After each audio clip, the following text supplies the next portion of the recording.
Do Senhor com os irmãos, a alegria sempre estar com vocês, trazendo a mensagem.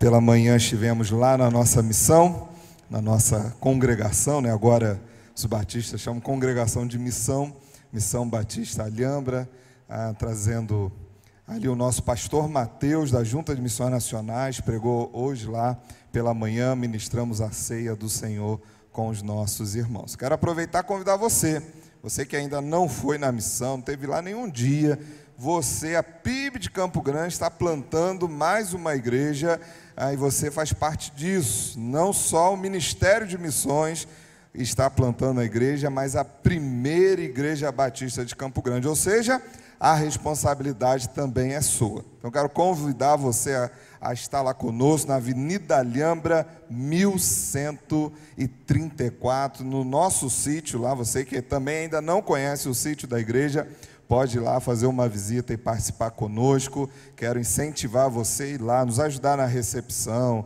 na salinha das crianças, no louvor. Galera do louvor, estamos precisando lá, para conseguir fechar a nossa escala do louvor, precisamos de todos vocês. Queridos, o pastor Carlos não está aqui nesta noite, está lá em Cabo Frio, pregando nos 44 anos da terceira igreja batista em Cabo Frio. Mando um abraço para a igreja, mas justificando a sua ausência nesta noite. Quero lembrar também a todos os líderes de organizações missionárias. Pela manhã saiu no informativo que as organizações retornariam na terça-feira agora, mas não.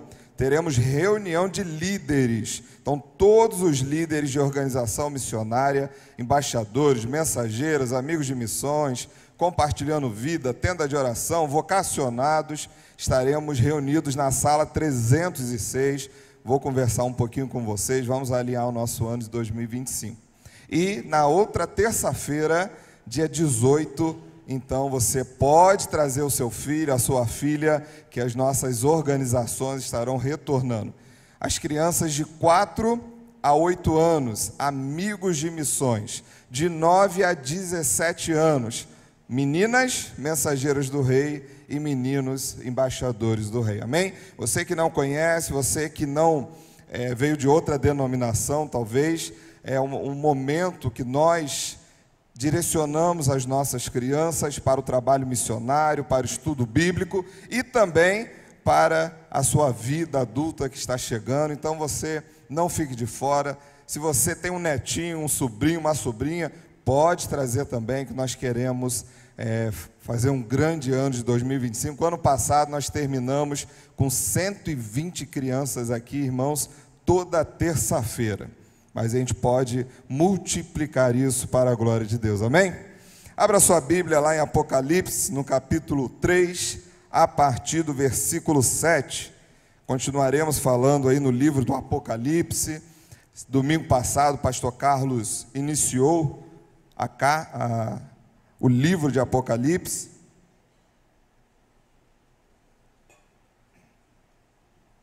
Hoje pela manhã, ele mais uma vez falou das cartas às igrejas ali no Apocalipse, e agora à noite eu quero falar com os irmãos da igreja em Filadélfia. Nós vamos, por alguns minutos juntos, conversarmos, estudarmos essa carta à igreja de Filadélfia. Nosso tema para hoje será a igreja fiel e o Senhor soberano, amém?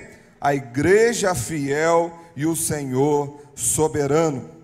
Apocalipse 3 diz assim a partir do versículo 7. Ao anjo da igreja em Filadélfia escreve: estas coisas diz o santo, o verdadeiro, aquele que tem a chave de Davi, que abre e ninguém fechará, e que fecha e ninguém abrirá. Conheço as tuas obras, eis que tenho posto diante de ti uma porta aberta, a qual ninguém pode fechar, que tens pouca força. Entretanto, guardaste a minha palavra e não negaste o meu nome. Eis farei que alguns dos que são da sinagoga de Satanás, desses que a si mesmos se declaram judeus e não são, mas mentem, eis que os farei vir e prostrar-se aos teus pés e conhecer que eu te amei. Porque guardaste a palavra da minha perseverança, também eu te guardarei da hora da provação que há de vir sobre o mundo inteiro, para experimentar os que habitam sobre a terra. Venho sem demora, conserva o que tens, para que ninguém tome a tua coroa.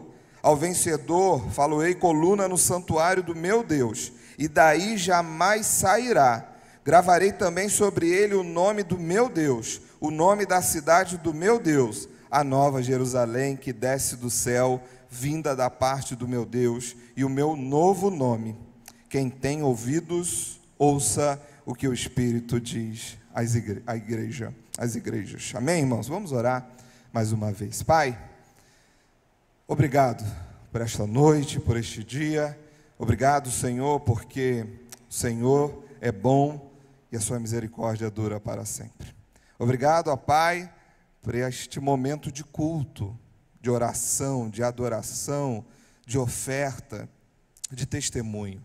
Obrigado pela tua igreja que está reunida aqui nesta noite.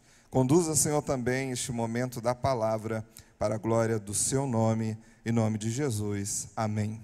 Queridos, quando estudamos Apocalipse, nós geralmente evitamos estudar, na verdade, Apocalipse, não é verdade?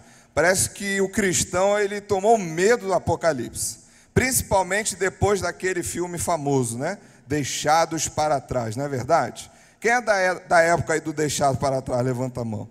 Tudo falando da idade, olha só, gente. Eu era criança, olha só, viu? Não sou tão idoso, eu era criança. E aí, meus irmãos me levaram para assistir o Deixados para Trás. Eu não dormi, acho que umas 3 noites. Eu sei falar, o inimigo vai me pegar.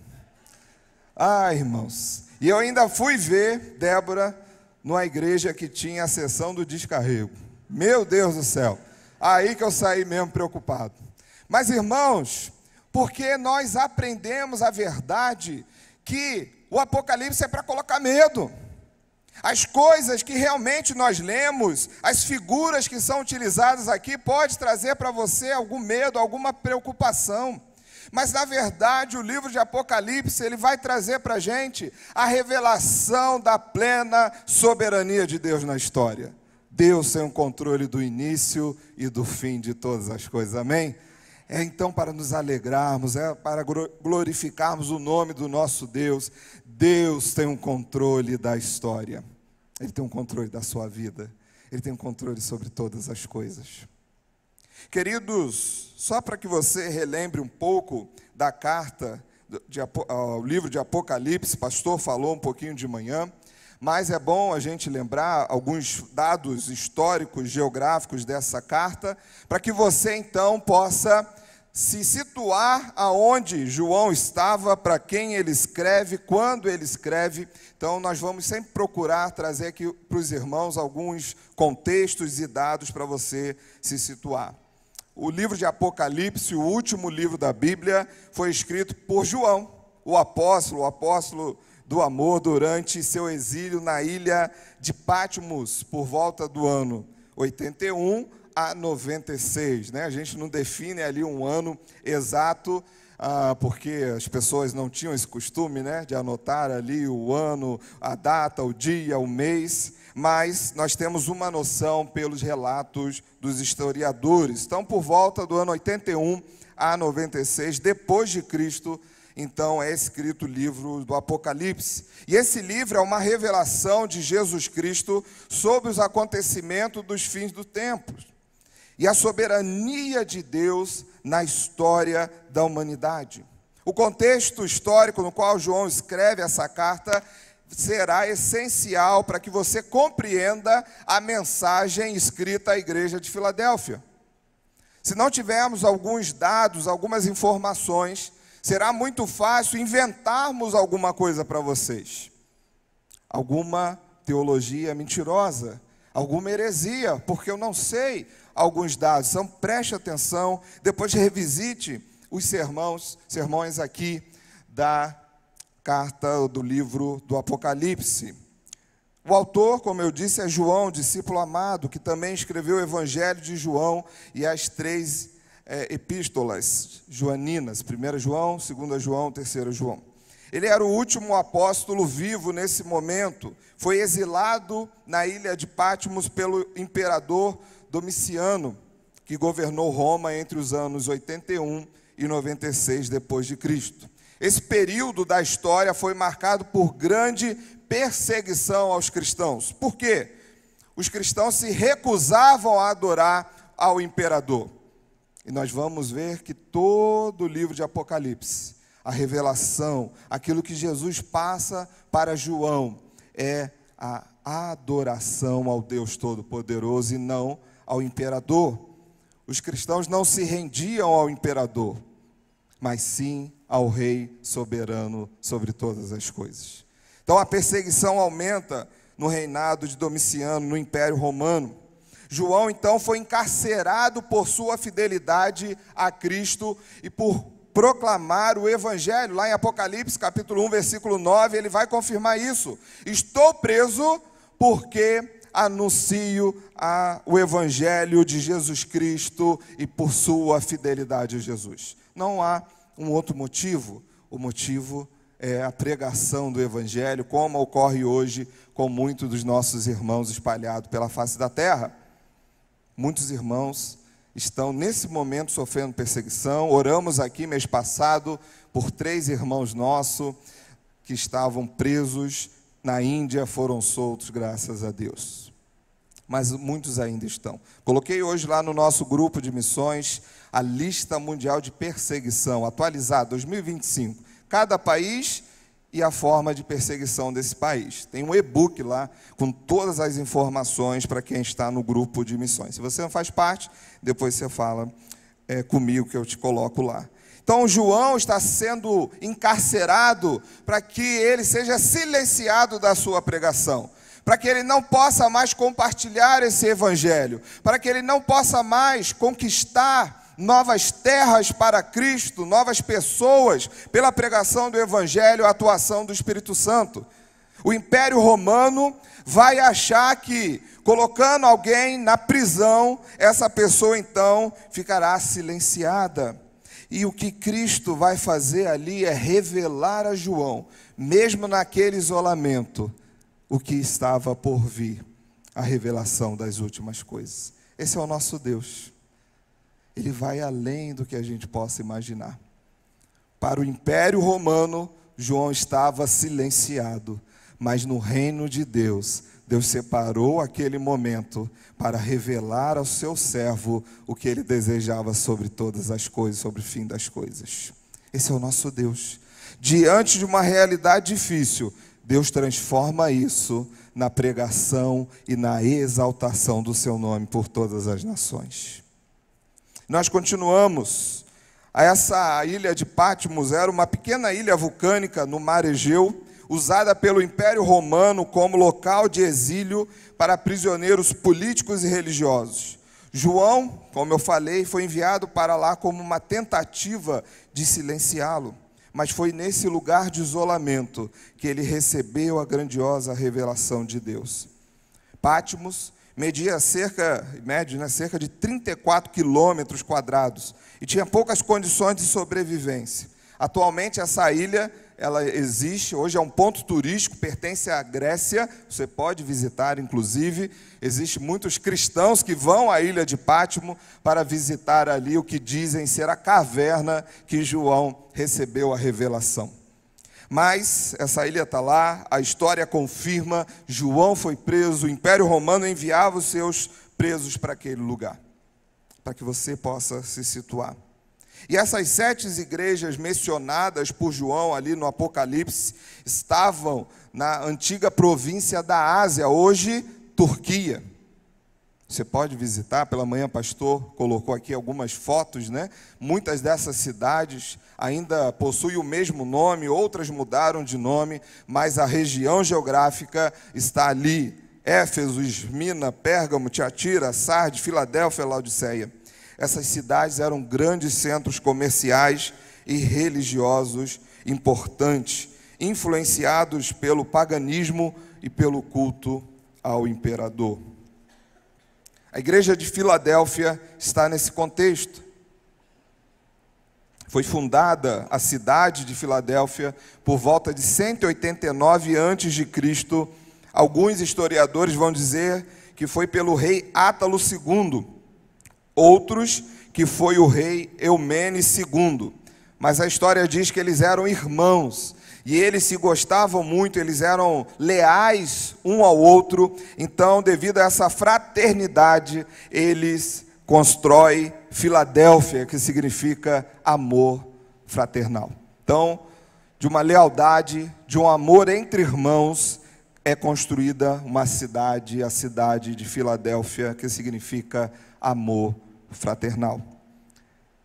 Porém, Filadélfia estava localizada, e você precisa entender, fala, pastor, eu vim para a pregação, o pastor está dando aula de geografia e de história, mas que você possa se situar, anote, preste atenção, que no decorrer da mensagem você vai entender muitas questões desse contexto histórico. E essa cidade, ela foi construída sobre um lugar que geralmente acontecem terremotos. É uma região sísmica. E no ano 17 depois de Cristo, um grande terremoto acabou com parte da cidade. Então, os moradores daquela cidade, os moradores das cidades vizinhas, sabiam que Filadélfia geralmente era atingida por terremotos. Veja que João vai escrever o livro de Apocalipse de 81 a 96. O grande terremoto foi 17. Então a cidade já havia passado por um grande terremoto. E algumas coisas que Jesus vai usar aqui como figura de linguagem vai explicar para a gente esse contexto dos terremotos. Hoje a cidade de Filadélfia não tem mais esse nome. Na verdade, da antiga Filadélfia, não da época de João, existem apenas 2 colunas de uma antiga igreja que sobreviveu. A cidade, ela não existe mais nenhum tipo de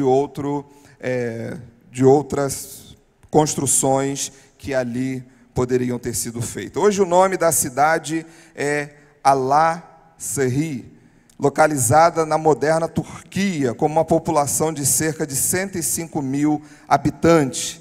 E a maioria dos seus habitantes hoje são muçulmanos. Embora a igreja primitiva foi muito atuante naquela região, hoje o grupo de cristãos naquele lugar, na Turquia moderna, são de pouquíssimos irmãos nossos. Queridos, nós precisamos orar por essa região. Quando a gente lê Apocalipse, lê Atos, e nós vamos vendo ali Mileto, Éfeso, Tiatira, e a gente, nossa, como Deus falou ao povo, como Deus anunciou o seu evangelho naquela região. Hoje nós precisamos enviar missionários para aquele lugar. Precisamos alcançar essas cidades que foram hoje tomadas pelas ações dos muçulmanos. A carta à igreja de Filadélfia é uma das 2 cartas no Apocalipse que não contém nenhuma repreensão de Cristo, apenas elogios e promessas. A outra igreja que recebeu apenas elogios de Cristo foi Esmirna, o pastor falou hoje, que enfrentava intensa perseguição, mas se manteve fiel.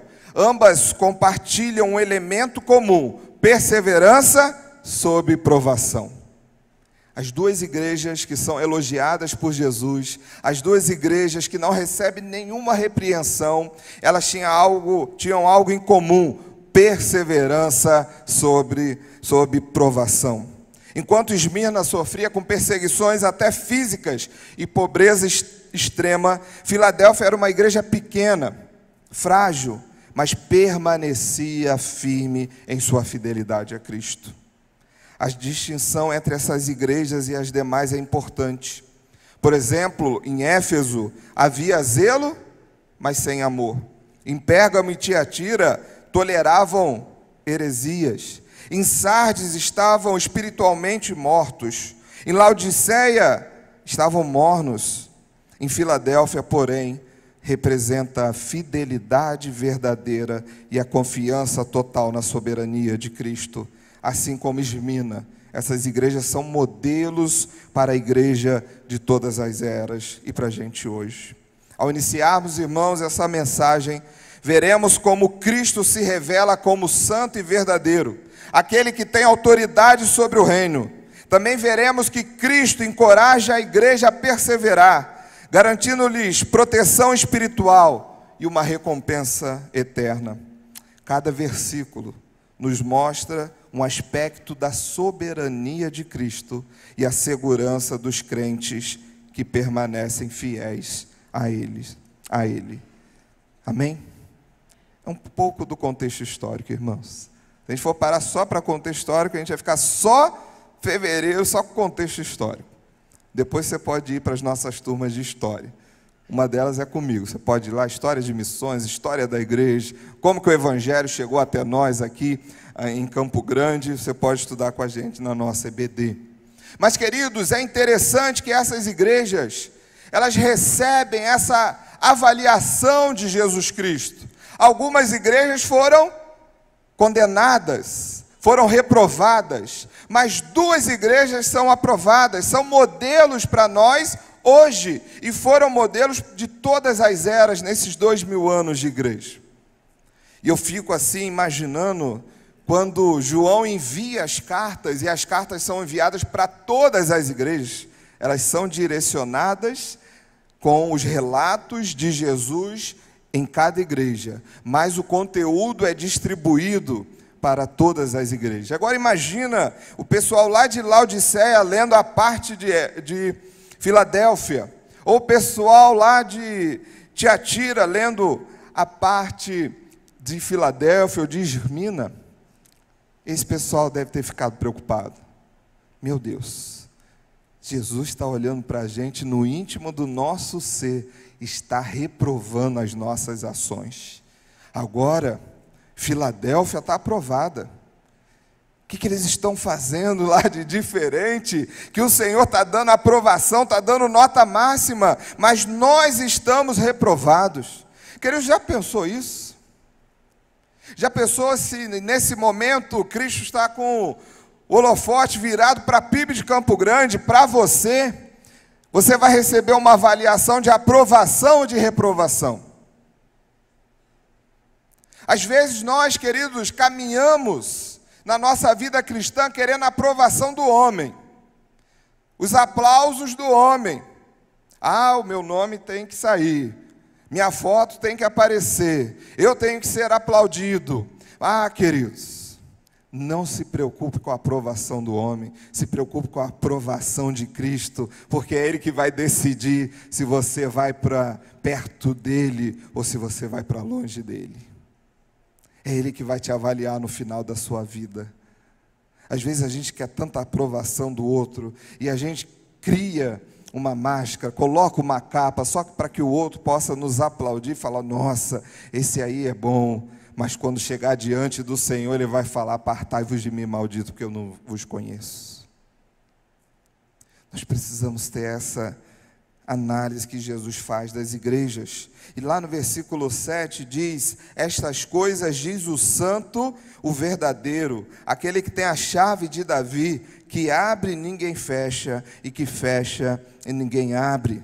Nestes versículos, Jesus Cristo se apresenta com títulos que destacam a sua soberania e autoridade divina. O primeiro, o santo, reforça a sua separação do pecado e a sua pureza absoluta. No grego, hoágios, significa que Jesus, quando Ele recebe, quando Ele se auto-intitula como o santo, Ele está dizendo o seguinte, queridos, eu sou a pureza absoluta, eu estou separado do pecado, não há outro como eu, não há outro como o Filho de Deus, eu sou santo, eu sou aquele que está separado. No Antigo Testamento, essa designação era reservada exclusivamente para Deus. E ao aplicá-la a si mesmo, Cristo reivindica a sua divindade. Cristo inicia a sua carta a Filadélfia dizendo, olha, presta atenção, quem está falando com você não é João. Quem está falando com você não é o imperador. Quem está falando com você não são os apóstolos. Quem está falando com você é o Deus Santo, o Deus poderoso, aquele que não tem pecado, aquele que é puro na sua essência. E ele diz que ele é também o verdadeiro, o santo e verdadeiro. No grego aqui é o ho alitnos.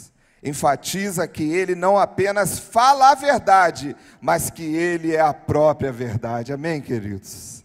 Ele está dizendo para aquela igreja e diz para nós hoje, PIB de Campo Grande: eu sou o santo e o verdadeiro, em mim não há pecado, eu não só falo a verdade, como eu mesmo sou a verdade. João 14,6, eu sou o caminho, a verdade e a vida. Ah, queridos, ele é verdade, ou seja, ele está falando aqui, Filadélfia, pode confiar no que eu vou falar agora, porque em mim só tem a verdade. Em Cristo não há sombra de dúvida, não há sombra nenhuma de pecado ou de mentira. Ele é santo e verdadeiro. No mundo corrompido pelo pecado, meus irmãos, e cheio de falsos mestres, ele se distingue como a única fonte de revelação genuína e confiável. Não há outro. Não há outra revelação. Não há outro que é verdadeiro, não há outro que é confiável, não há outro que é genuíno. Jesus Cristo é o santo e verdadeiro. Cristo também menciona que ele possui a chave de Davi. E ele diz: aquele que tem a chave de Davi. Essa chave simboliza a autoridade suprema sobre o reino de Deus, significando que Cristo ele tem todo o poder de conceder ou negar acesso ao reino celestial, como o único mediador entre Deus e os homens. Cristo, amado irmão, preste atenção, Cristo tem o direito exclusivo de abrir as portas da salvação ou fechá-las segundo o seu propósito soberano. Ele é o único mediador entre Deus e os homens. Não há outro caminho. Não há ali como você pagar um pedágio. Não tem como você reverter. Ah, vou dar uma oferta maior esse mês, porque aí eu garanto a minha salvação. Não tem como. Apenas por Cristo, Ele tem a chave de Davi. Ele traz a salvação. É só por Ele. É só por Cristo. Ele diz: aquele que abre, ninguém fecha, e o que ele fecha, ninguém abre. Ele reafirma a sua soberania absoluta. Queridos, talvez com o nosso tempo na igreja, a gente vai ficando 10, 15, 20, 30 anos, nós vamos nos esquecendo dessa verdade bíblica aqui escrita em Apocalipse 3, no versículo 7, só Cristo tem a chave para a salvação. Não é o que você faz, não é o que você dá, é a sua fé em Cristo Jesus que te levará para a eternidade, vivendo uma vida plena de paz e de alegria diante do Deus vivo e todo-poderoso. Ele abre e ninguém fecha. Às vezes a gente usa esse jargão para tanta coisa, né? Ah, eu vou lá porque quem vai comigo é o que fecha e ninguém abre. A gente traz logo para a gente o negócio, né?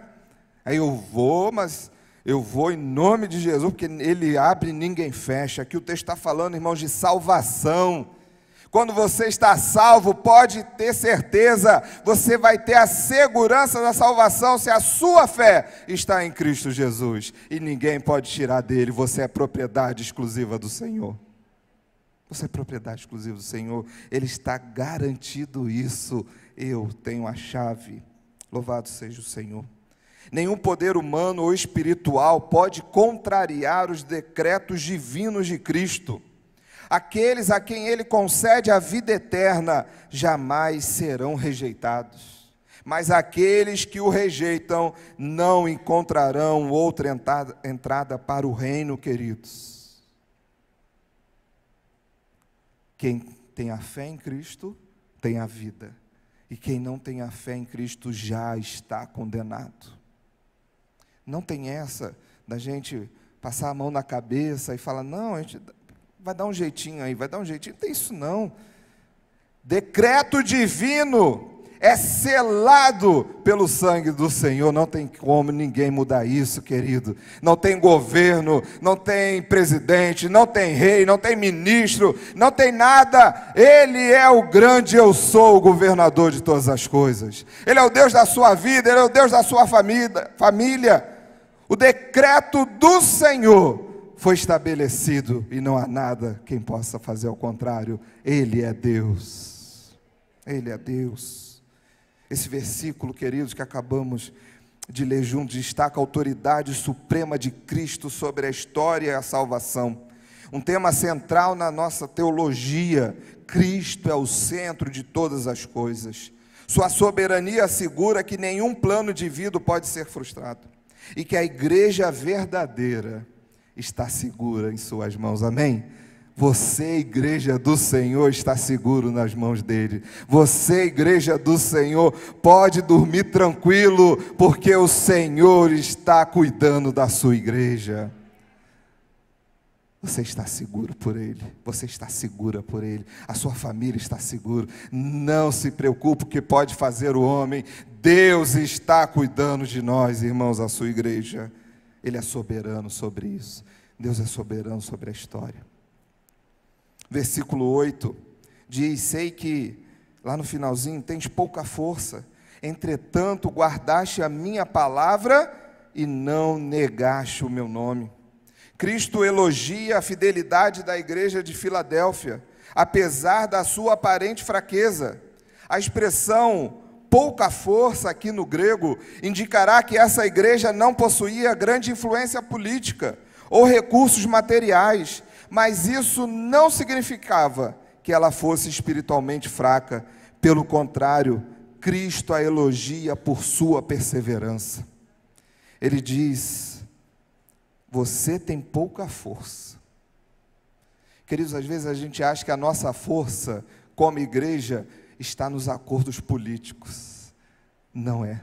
Às vezes nós achamos que a nossa força como igreja está no tamanho do nosso prédio e na entrada dos dízimos e ofertas. A nossa força está na exaltação de Jesus Cristo e na nossa fidelidade à sua palavra. A nossa força, irmãos, da igreja não depende de político. A nossa força não depende de dinheiro externo. A nossa força depende da nossa fidelidade a Cristo Jesus e a sua palavra. Nós somos fortes para a glória do Senhor. A força aparente de Filadélfia era pequena diante da realidade do mundo. De uma cidade como Filadélfia, nesse período tão movimentada, uma cidade importante para o império, aquela pequena igreja, aqueles irmãos poderiam se sentir ali fracos, mas pelo contrário, na sua fidelidade, Jesus elogia aquela igreja. Eu sei que vocês têm pouca força, entretanto guardaste a minha palavra. Ah, meus irmãos, que essa palavra seja para nós. PIB de Campo Grande tem guardado a minha palavra. A fidelidade da igreja aqui, ela é destacada em duas ações. Primeira, você guardou a minha palavra. E segundo, e não negaste o meu nome. O verbo grego aqui, tereo, traduzido como guardar, significa proteger com zelo e obediência ativa. Isso indica que a igreja de Filadélfia, quando Cristo diz, vocês guardam a minha palavra, além dela proteger a palavra no coração com zelo, ela era obediente ativamente. Às vezes, querido, nós queremos conhecer a palavra e a gente faz pós-graduação, mestrado, doutorado, a gente participa de um monte de curso, e aí você diz, eu tenho a palavra do Senhor no meu coração, mas se você não praticar, você não está sendo obediente a essa palavra, e você então tem sido mentiroso diante do Senhor. Precisamos, além de zelar por essa palavra, sermos obedientes. Isso indica, queridos, que essa igreja aqui de Filadélfia, ela não apenas conhecia a doutrina de Cristo, mas também praticava fielmente, mesmo diante de perseguição. A segunda ação, não negar o nome de Cristo, sugere que essa igreja enfrentava oposição direta, possivelmente das autoridades romanas e também de judeus hostis, mas ela continuava a proclamar sua fé sem hesitação. Talvez a perseguição, ela possa querer nos desanimar de proclamar a fé em Cristo Jesus. Talvez a oposição no trabalho, a oposição na família, a oposição na vizinhança, a oposição de um modo geral, ela pode tentar fazer com que você desanime na fé, para que você fique quieto. A oposição vem para isso, para tentar calar a igreja do Senhor. Mas o que nós temos aqui na palavra em Filadélfia é uma igreja que não nega ao Senhor, é uma igreja que não nega a sua palavra, é uma igreja que prega e sem hesitação proclama a sua fé em Cristo Jesus. Quando aumenta a oposição e a perseguição, aí nós precisamos aumentar ainda mais a pregação e a anunciação do Evangelho de Jesus Cristo. Quando, queridos, nós estamos com cristãos perseguidos, e a gente sempre, poxa, coitado aí do cristão, está perseguido, foi preso, foi espancado, família foi morta, e o que nós escutamos é testemunho de fé, é testemunho dizendo: eu não nego a Jesus, porque acima de todas as coisas está a minha fé e a minha adoração ao único que é digno. São os nossos irmãos. Veio aqui ano passado uma irmã do Líbano, não sei quem pôde estar, não transmitimos, e ela confirmou isso. Tanta oposição no seu país, tanta oposição no Oriente Médio, mas a igreja continua crescendo para a glória do Senhor. Quando a gente olha a oposição, a gente vê e fala: meu Deus, a igreja deve estar diminuindo, a igreja está crescendo para a glória do Senhor. O que chega para a gente, a igreja cresce na China, a igreja está crescendo nos países do Oriente Médio, a igreja está crescendo no sul da Ásia, onde há grande perseguição de grupos extremistas religiosos, mas a igreja vai vencendo. Sabe por quê, irmãos? Porque ela é forte fisicamente, ela é forte economicamente? Não, ela é forte porque ela estuda e pratica a palavra do Senhor, e ela pode combater essas coisas, não na sua força, mas pela força do nosso Deus. Essa é Filadélfia. Além disso, Cristo menciona aqui que Ele colocou uma porta aberta diante deles, no início do versículo: conheço as tuas obras, eis que tenho posto diante de ti uma porta aberta, a qual ninguém pode fechar. Ele diz: estou colocando diante de você uma porta aberta, ninguém pode fechar. Essa porta, queridos, pode ter dois significados interligados. O primeiro pode se referir a uma oportunidade missionária que Cristo garantiu à igreja de Filadélfia. Não adianta, queridos, quando somos fiéis à palavra do Senhor, quando estamos zelando por ela, praticando ela, o Senhor abre oportunidades para a igreja crescer. O Senhor abre portas para o crescimento da igreja. E Ele diz: ponho diante de você uma porta aberta. Em outros trechos das Escrituras, uma porta aberta frequentemente simboliza acesso à pregação do Evangelho.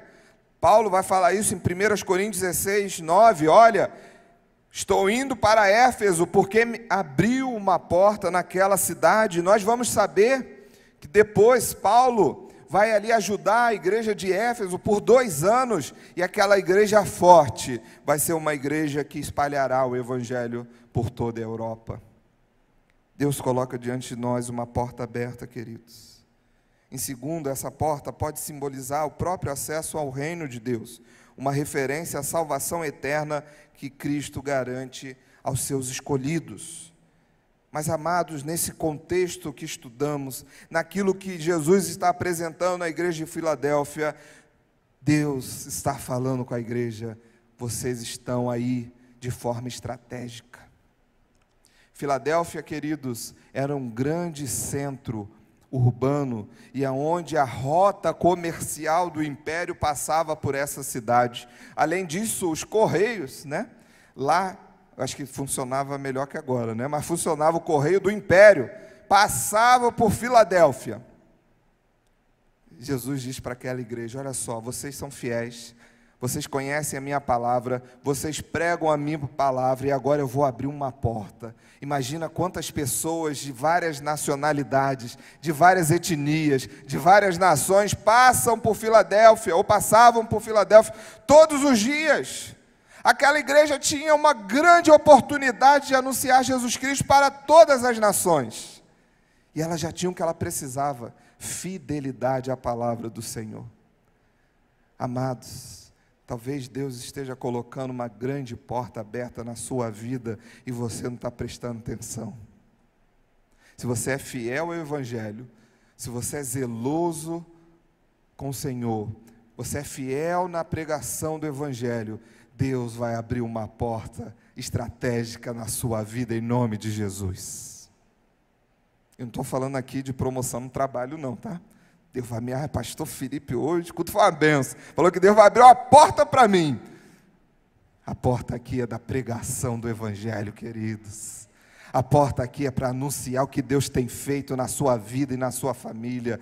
Deus coloca diante de você uma porta que ninguém pode fechar. Não se preocupe com a oposição, não fique com medo, não ache que você tem pouca força. Apenas confie e creia que o Senhor fará maravilhas através da sua vida. Confie, peça isso. Peça ao Senhor: Senhor, abre uma porta na minha família, abre uma porta na minha faculdade, abre uma porta no meu emprego, abre uma porta na minha escola, abre uma porta na minha vizinhança. Às vezes essa porta missionária na sua vida vai ser a sua própria casa. Abre a sua casa, irmãos, para ela ser uma porta da pregação do Evangelho. Eu vou repetir o que está no texto: ninguém poderá fechar. Não estou prometendo aqui vida mansa. Filadélfia enfrentava grande oposição, porque ela era zelosa no estudo e na pregação do Evangelho. Quando o crente, quando a igreja prega o verdadeiro Evangelho, ela sofre perseguição e oposição. Não tem para onde fugir. Não tem para onde fugir. Vai vir oposição, vai vir, irmãos. Se você começar a anunciar o Evangelho, se você começar a testemunhar de verdade, se a sua vida for mudada, você for transformado, virá dias difíceis com oposição, mas o Senhor diz: essa porta não vai fechar, porque fui eu que abri. Deus abriu essa grande porta na pregação do Evangelho. Lá no versículo 9, a hora não está me ajudando, ela está correndo. Eu falei: 30 minutos a gente resolve. O pastor de manhã falou 50, né? Ele está certo, né? É ele que está certo. Versículo 9 diz assim, irmãos: eis que farei aos da sinagoga de Satanás, aos que a si mesmos se declaram judeus e não são, mas mentem, que venham e adorem prostrados a teus pés, e saibam que eu amei você. Irmãos, se a gente lê esse versículo separado, corremos um grande risco de irmos para a teologia da prosperidade. Já viu quando você está ali enfrentando a oposição, você está batalhando, você está lutando, e algo extraordinário acontece, o Senhor te abençoa, aí você diz: agora o meu inimigo vai vir e vai me pedir desculpa. A gente quer lutar com as nossas armas. A gente quer lutar na força do nosso braço, e nós queremos então ser superior a alguém e falar: agora ele vai vir, ele veio, ele está vendo. E não, pastor, a palavra Apocalipse está falando aqui, e venham e adorem prostrados a teus pés. Eu venci, agora ele vai ter que vir aqui, ela vai ter que vir aqui, porque a palavra me garante isso aqui. Tem até uma música que fala, né? Quem te viu passar na prova e não te ajudou, vai se arrepender, né? A gente até estufa o peito assim, quem me viu passar na prova e não me ajudou, vai se arrepender. Muda até a voz, né? O cara vira crente assim poderoso. Mas não é nada disso que esse versículo quer dizer. Nesse versículo, Cristo fala que a igreja estava enfrentando uma oposição. Ele menciona aqui a sinagoga de Satanás, referindo-se a um grupo de judeus que rejeitavam a Cristo e perseguiam os crentes. A expressão não implica diretamente que essas pessoas fossem adoradores diretos de Satanás, né, satanistas, mas que ao rejeitar Jesus, estavam sob a influência do inimigo. Abra sua Bíblia lá em João 8, 44, olha o que João fala sobre isso. Vós sois do diabo, que é vosso pai, e quereis satisfazer-lhes os desejos. Ele foi homicida desde o princípio, e jamais se firmou na verdade, porque nele não há verdade. Quando ele profere mentira, fala do que lhe é próprio, porque é mentiroso e pai da mentira. Quando Jesus fala aqui, os da sinagoga de Satanás, são pessoas que estão sob a influência do inimigo, do diabo, para contrariar a verdade, para contrariar Jesus. Lembra lá no início? Eu sou o verdadeiro. Agora os da sinagoga mentem e perseguem os cristãos, falando, vocês não são verdadeiros, mas nós que somos filhos de Abraão, descendência de Abraão. E Jesus diz, eu farei com que esses da sinagoga, os falsos judeus, aqueles que declaram mentira, pois a verdadeira identidade espiritual não se baseia, queridos, na descendência física, mas na fé em Cristo Jesus. Hoje eu e você, por Cristo Jesus, somos co-herdeiro da herança, filhos de Abraão pela fé e não por descendência.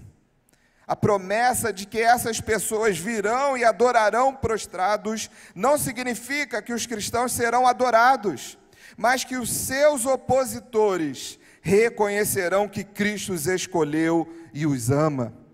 Isso pode se cumprir de duas formas aqui, irmãos.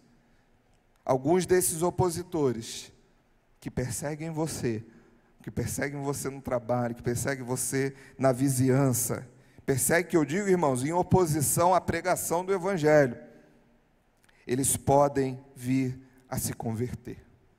Já pensou nisso? Às vezes a gente quer batalhar e quer, quando consegue algo, humilhar alguém, mas o que o texto está dizendo é, essas mesmas pessoas que são hoje oposição, são sinagogas de Satanás, elas podem vir a se converter e adorar ao verdadeiro Deus junto com você. Eu lembro aqui, irmãos, do pastor Carlos, quando ele voltou da Turquia, inclusive, foi numa viagem missionária, ele contou aqui para a gente, de um irmão do Irã, estava sendo batizado lá na Turquia. E então, quando ele chegou para ser batizado, de longe ele viu uma pessoa, começou a se desesperar, começou a ficar preocupado, começou a chorar, e aí se aproximaram dele e perguntaram, o que está acontecendo? Por que que você está tão nervoso? É porque eu estou vendo daqui o meu carcereiro na prisão. E aí ele falou, quem é o seu carcereiro? É aquele de lá. E foram até o carcereiro, ele estava no meio da multidão que iria ser batizado. Não em praça pública. Quem lembra aqui, né? Pegaram vários ônibus, várias vans até chegar em um ambiente fechado, seguro. E se aproximaram daquele carcereiro e ele se apresenta. Eu fui carcereiro, maltratei vários cristãos, prendi vários cristãos, mas um dia, pela oração de um prisioneiro, o Senhor Jesus se revelou a mim e hoje minha casa e eu servimos ao Senhor. E eles se batizaram juntos. Irmãos, a gente não tem ideia disso. O cristianismo vai além da nossa mente humana, aonde nós limitamos o poder de Deus na nossa vontade. Eu não gosto de fulano, tomara que morra e vai para o inferno. Isso não é cristianismo, irmãos. aquele que é oposição a você, oposição ao teu Deus, à sua igreja um dia, Cristo pode alcançá-lo e ele adorar ao Senhor junto contigo. Não pague o mal com o mal, ore por ele, testemunhe, anuncie, porque eles virão e adorarão prostrados diante do Senhor. Esses opositores então poderiam se converter reconhecendo a verdade do Evangelho, ou no juízo final, quando todos os inimigos de Cristo reconhecerão sua soberania. Esse versículo só reforça, queridos, a eleição soberana de Deus e a segurança dos crentes. De qualquer forma, seja a pessoa se convertendo agora, seja no juízo final, onde todos irão adorar o Cordeiro de Deus, essas pessoas se prostrarão e a adorarão e falarão: realmente, Cristo amava a sua igreja, Cristo amava você. Então não se preocupe, não se preocupe, Cristo é a nossa segurança. Versículo 10, estou caminhando para o final. Porque guardaste a palavra da minha paciência, também eu te guardarei da hora da provação, que há de vir sobre o mundo inteiro, para pôr à prova os que habitam sobre a terra. Aqui Cristo faz uma promessa de preservação à igreja fiel. A expressão guardaste a palavra da minha paciência significa que os crentes permaneceram firmes, perseverando na fé, mesmo diante das adversidades. Aqui indica, mais uma vez, zelo e proteção cuidadosa, demonstrando que a igreja não apenas conhecia Deus, mas vivia a palavra de Deus. A frase, eu te guardarei da hora da provação, tem sido muito debatida. Mas o que nós vemos aqui no texto significa que você vai passar por um período difícil, você pode passar por uma grande tribulação, você pode passar por vários testes diante do Senhor, mas independentemente de qualquer coisa, Cristo garante que os seus estão protegidos espiritualmente. Guardaste a minha palavra na paciência, também eu te guardarei da hora da provação. Na hora da provação, Cristo está contigo. Na hora da dificuldade, Cristo é o seu refúgio. Na hora da perseguição, Cristo é a sua provação. Cristo é a nossa garantia de sermos protegidos. A última parte do versículo diz: para pôr à prova os que habitam sobre a terra. Sugere que essa provação pode também ser um teste para esses incrédulos. Esse contraste entre os protegidos e os provados reforça a distinção entre a igreja e o mundo rebelde. É diferente. A diferença, queridos, não é igual. Cristo está com a sua igreja. Eu te guardarei da provação e porei à prova os que habitam sobre a terra. De um lado, Cristo guarda a sua igreja. Do outro lado, Ele julgará de forma implacável aqueles que não o receberam durante esta vida. De um lado, a igreja tem segurança na salvação. De outro lado, o mundo tem um desespero de uma vida longe de Deus por toda a eternidade. Ah, queridos, glorifique ao Senhor pela proteção dEle. Glorifique ao Senhor, porque Ele está dizendo: eu te guardarei no dia da provação. Glorifique ao Senhor, porque Ele está dizendo: aqui dentro, aqueles que são meus, não os que estão dentro do templo, mas aqueles que estão na igreja, no corpo de Cristo, são guardados e protegidos pelo sangue de Jesus, e a morte eterna não os alcançará. Mas aqueles que não têm a Cristo, esses sim, precisam ficar preocupados, porque eles também serão provados, e reprovados sendo, serão lançados no fogo eterno. Precisamos pregar mais sobre isso, voltar a anunciar ao mundo que aqueles que não creram já estão condenados. Venho sem demora, versículo 11, guarda o que tens, para que ninguém tome a tua coroa. A declaração venho sem demora não significa necessariamente que a volta de Cristo ocorreria em poucos anos, mas sim que ele viria em tempo certo e determinado por Deus. Essa iminência serve como incentivo para os crentes viverem de forma vigilante e preparadas. Lá em Atos capítulo 1, Jesus vai dizer o seguinte: o dia e a hora ninguém sabe, somente o Pai. Então o que nós temos que fazer, queridos, é ficarmos vigilantes e ficarmos preparados para a volta de Jesus. Guarda o que tens, reforça mais uma vez a perseverança. A igreja já havia demonstrado fidelidade e Cristo os incentiva a continuar firmes.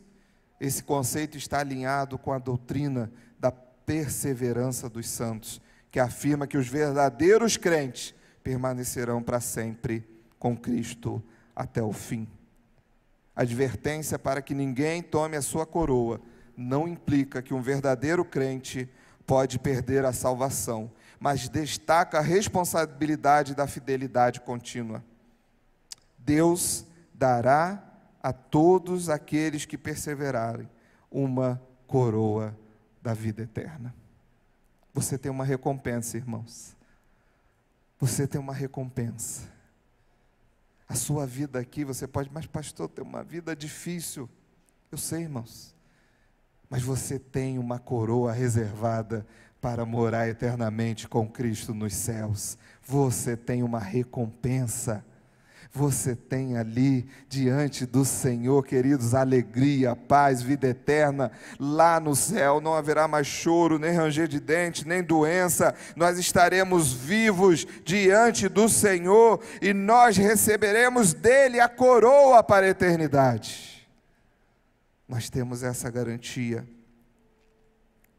No versículo 12, ele diz ao vencedor: faloei coluna no santuário do meu Deus, e dali jamais sairá.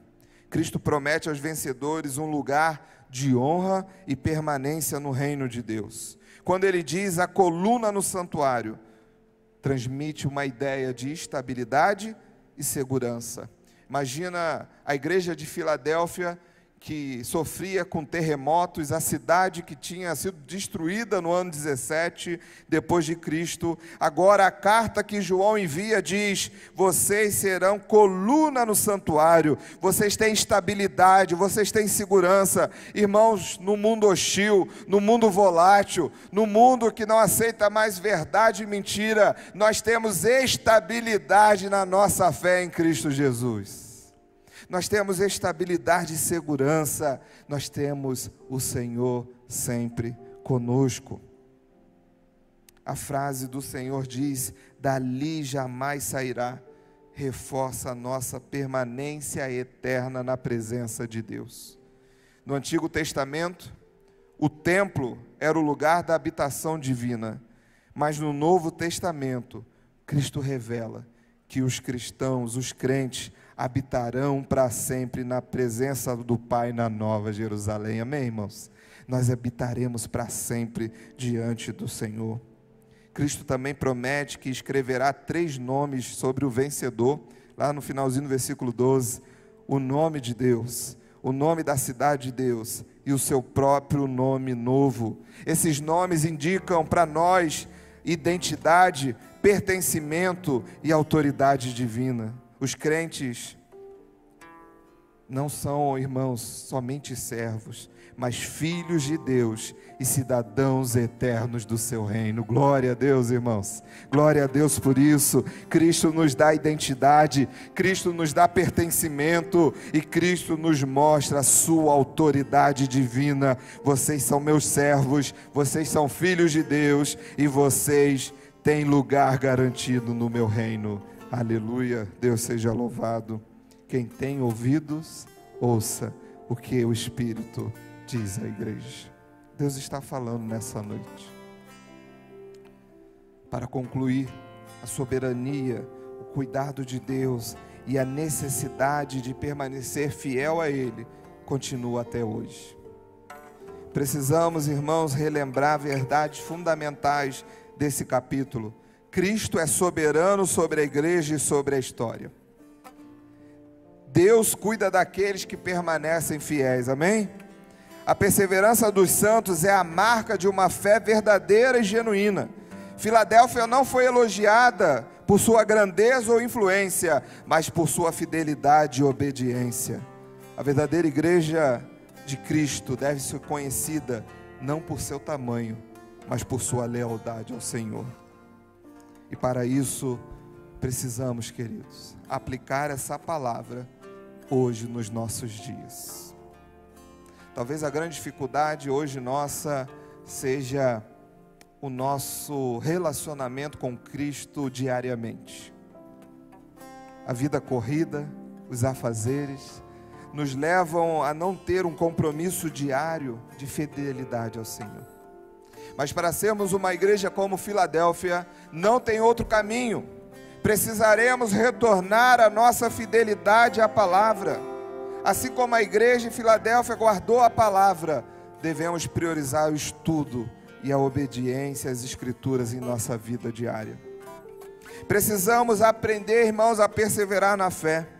Diante das dificuldades e desafios, devemos lembrar que Cristo nos fortalece e que nosso galardão está reservado nos céus. Precisamos testemunhar e evangelizar. A porta aberta para Filadélfia nos lembra que devemos aproveitar todas as oportunidades de compartilhar o Evangelho. E a última aplicação, queridos, para você nessa semana: confiança na soberania de Deus. Deus é soberano. Não devemos temer o futuro, pois Cristo governa sobre todas as coisas. Confie na soberania de Deus, queridos. Talvez você possa falar: pastor, é mais fácil falar do que viver. Mas quando você consegue viver e entender a soberania de Cristo, você descansa. Você diz: o mar está agitado, mas o capitão está conduzindo o barco. As águas podem agitar o barco. Talvez ela possa estar até te molhando nesse momento, mas Cristo não perdeu o controle da história. Cristo não perdeu o controle da sua vida. Cristo não perdeu o controle da sua família. Cristo é soberano sobre todas as coisas. O mar pode estar agitado, as pedras podem estar pontudas e machucando os teus pés, querido, mas Cristo está no controle, amém? Cristo está no controle da sua vida. Se incline ao Senhor.